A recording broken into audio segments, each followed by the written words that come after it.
que ces bidons sont pleins.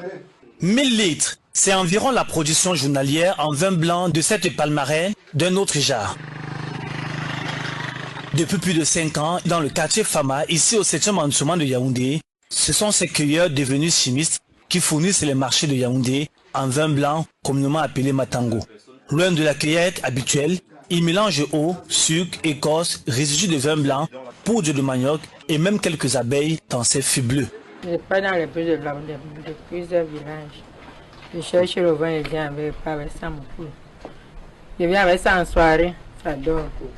Je vais avec ça mon coulou le matin, même un peu de sucre. Si ça calme, je ramène.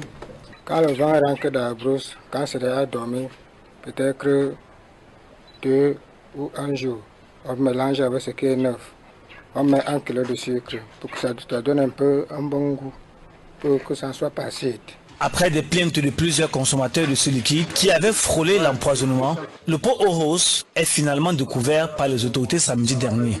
Sur le terrain, une dizaine d'arrestations, mais surtout un étonnement sur cette manière de faire. Les populations de la ville de Yaoundé se plaignaient de différents malaises dus à la consommation d'un vin blanc naturel, communément appelé Matango.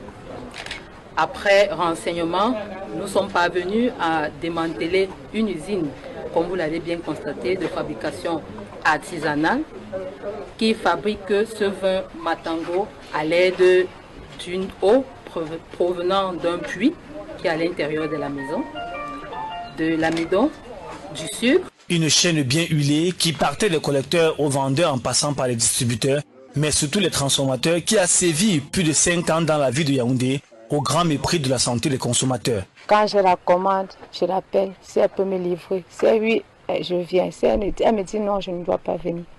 Donc j'étais surpris quand j'arrive. Je trouve sur quel état on vend le Matango. Moi-même, j'étais surpris. Je ne suis jamais arrivée ici. Je paye seulement, je ne connais pas comment ça se passe. Mais en effet, moi, dans cette circonstance-ci, je n'apprécie pas. Après les fabricants de Heineken, ceux qui font tout genre de whisky frélaté, voici venus les fabricants de Matango.